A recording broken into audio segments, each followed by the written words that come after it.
Hi, this is Renee and welcome to my Irie kitchen where big things are happening today.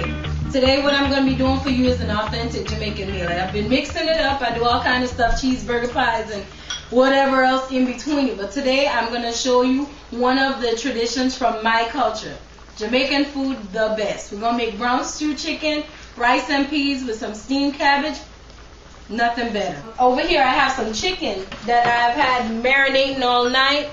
The chicken got some salt, pepper, paprika, a little bit of parsley flakes, and a little bit of habanero pepper sauce that I put in there. And it's been marinating all night. All you do is clean your chicken, cut it up. I remove the skin, but you can choose to leave the skin up there if you prefer it. And all my ingredients that goes along with that is here. I'll tell you about that in a little bit, but first we got to get to the rice and peas. Usually, if you're using white rice, it won't take so long, but I'm using brown rice. It is going to take about 45 minutes. What we have here now is the beans already cooking. This is not canned beans, so you're going to look at the water and say, well, it looks a little, it's not clear, you can't see the beans. Well, this is how beans look when you do cook them yourself. This is made from scratch. I have in here a block of coconut cream that I'm going to add to it. I've talked to you all about this before. You can certainly use the canned coconut milk if you want to, or if you want to do like my grandmother did, buy a coconut, grater it, and sit down for hours, put it together. Didn't want to take that route. So I bought a block of coconut cream, and we're going to add the entire block to it. And this is just going to sit there and just simmer away for a little bit. What we're trying to do is get the coconut milk block to actually melt. In the meantime, I'm going to add some thyme. I have some dried thyme leaves here, fresh thyme leaf. We're going to add that to it also. Right, whole stalk and everything. Why rob the flavor of the stalk? You can certainly pick the stalk right back out once the rice is finished. I have some allspice balls here, pimento as they call them in Jamaica. And I'm going to take just a few, just add it in there. If you have allspice, you usually find it in the grocery store already grounded up, just a half a teaspoon. I like to add a little bit of oregano to it.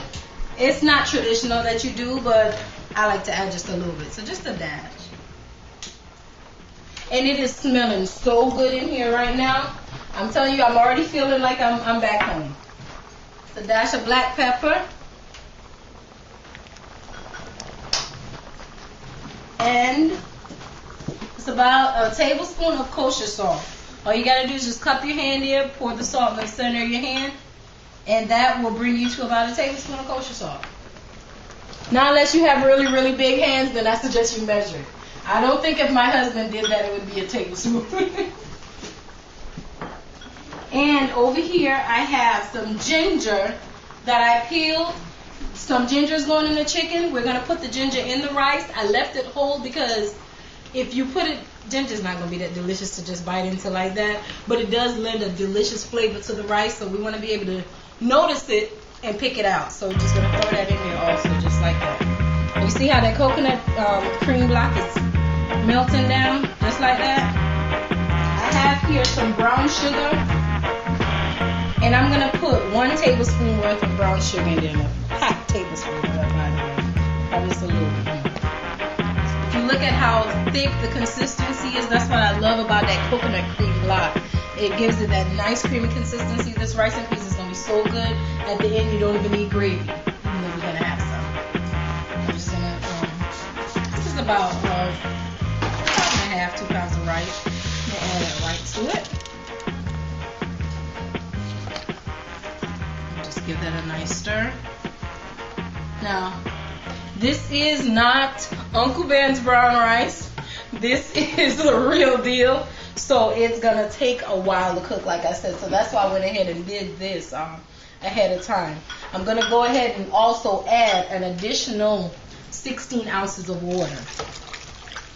Might look like a lot of water, but believe you me, this rice here does not like to cook. So we're just going to leave it like that. I'm leaving the fire on high. I'm going to boil it until I can see the rice again, until the water is just kind of evaporating. And then I'm going to add a touch more water to it, put the lid on, cut it down on low, and let it do its thing. So we're just going to let it boil. I have over here in my pot, got a big pot, this is some coconut oil. And I have here some browning, as we call it in Jamaica. Now here you can find it in the form of what they call kitchen bouquet or gravy master or whatever it is. I prefer to use the Caribbean kind, the Jamaican kind, because the gravy master or the kitchen bouquet is made with flavorings like meat flavorings and vegetables, spices, and whatever it is. This is just the way my grandmother made it. She burnt brown sugar, and this is it. It's good for baking, whatever it is, and it doesn't add any kind of different flavors to your food. So we're just gonna, this is actually to give it some color. I'm gonna pour just maybe about, I'm gonna eyeball it, maybe about a tablespoon's worth. I won't even say a tablespoon, a teaspoon. Because there's one thing about this bad boy. It is potent. It will make your food black. So don't add too much. I'm just going to give it a good stir. You know what? Let me get rid of this spoon because the spoon is not achieving the goal. So let me get acquainted with it.